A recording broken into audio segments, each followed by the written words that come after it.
Beep beep, what is up, ninjas? My name is Semrol, and I am super bummed out because I just did a lot of stuff to this track and and my voice didn't record. So what I'm gonna do, guys, is I'm gonna show you guys what we've done to the track, and then I'm gonna show you guys the little tips and tricks I was saying as we went along. So it's gonna be a very quick video, and I'm also gonna answer that question on why you can't get as loud as the pros, and it's something that I think a lot of people are suffering from because of one simple little thing, and that is gonna be your bass. Now, in front of us here we have the reference plugin, guys, and the reference plugin is super cool because it allows you to import a track and reference your track to it. It will tell you how loud your track is in comparison to the reference track. It's going to tell you how loud your bass is compared to theirs. So if this white line goes above, that means you have too much bass. If it goes below, you need more bass.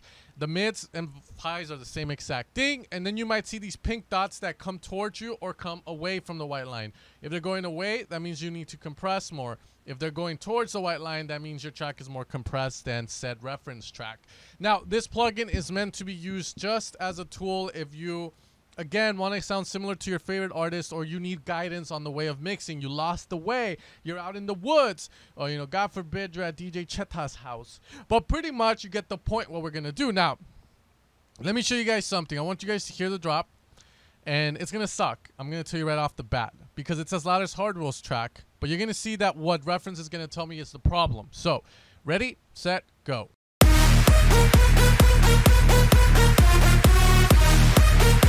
let's do it one more time.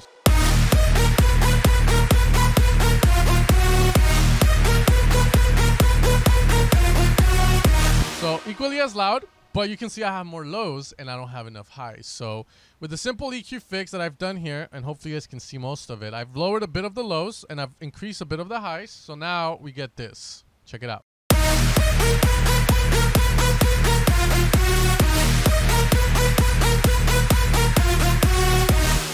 So, as you guys can see, I'm lined up perfectly to Hardwell. And, you know, you can't say shit. That's all I'm going to say because reference says otherwise. But you guys get the idea with that. Now, the question that arises with this is, all right, Sen, if I do that and I get as loud as Hardwell, is that right? Yes. If I don't do that and I want to preserve my low end and I'm not as loud as him, is that okay? Yes. It's all about preference, guys. You know, a lot of people are always talking shit about mix downs in my comment section at times, and when they feedback your tracks and when we're talking with each other, and a lot of times I don't get it. Because a lot of the times mixing is a very subjective term. Some people might want it loud, but other people might want to not be as loud and maintain that low end. You see my point there. And the key thing here is some people like their leads to sound super compressed while others will not. And again, it's very, very, very subjective. Now, there is a fine line to that because obviously if the track, you can barely hear it, or when the listener listens to your track, it makes their ears bleed because there's too much high end, then that's another story. That's just, you know, you need to get it to sound good. But if it sounds clear, if there's quality, it does what it's meant to do. Like, you know, you want it to hit harder and you don't want that much lows, then great. If you want lows but you don't want that much mid-low, then great. You know, do it how you want. But this plugin is cool for that, for referencing. So with this plugin, I use it to do the break a lot better as well. The break, I've changed the melody. So the melody is now from the drop.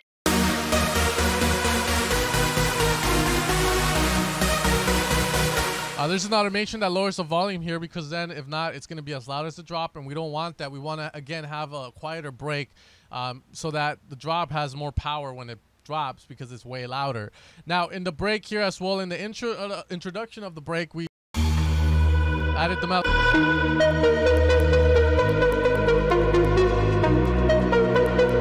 It's the same.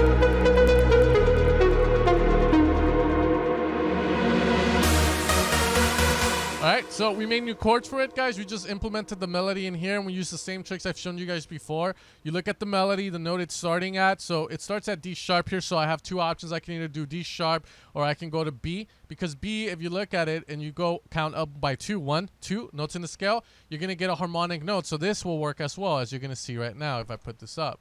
So I'll hear this one solo.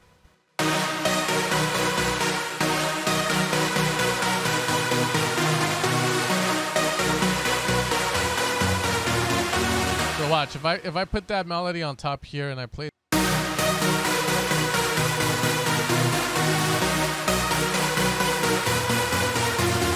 So So again, it's because it's harmonic and it works really good. So that's what we did here, and that's what I explained in the video as I was making this before everything went to shit, obviously. So, you know, you can't hear my voice, bro. I don't think you guys want to see me talk and nothing's happening. So we did that, guys, and then the break is the same. So that's pretty much what I've done to the track so far. It was about 30 minutes of work. But as you guys can see, reference is super useful. What you pretty much want to do with it is you want to get as loud as your favorite artist, and from there you can fine tune depending on how this is telling you. And then from there you can decide whether you want to add more bass and get less quiet. But that's the reason why you're not getting as loud as the pros, or why you're not getting loud, is because sometimes you just have too much low end, or you just have a shitty mix. But this is one of the reasons, and I wanted to show you guys this. It's useful for every genre. I'm talking too fast, but I hope you guys enjoyed this quick little video, and I'll see you guys tomorrow or next time for a new video, guys. I'll see what I can do tomorrow. If not, wait for the video on Monday. And you guys have a great weekend, guys. World Cup fever is on, so I can't wait to see Portugal play Uruguay tomorrow. Let's see who wins. You guys take care, guys, and hopefully you guys enjoyed that tip.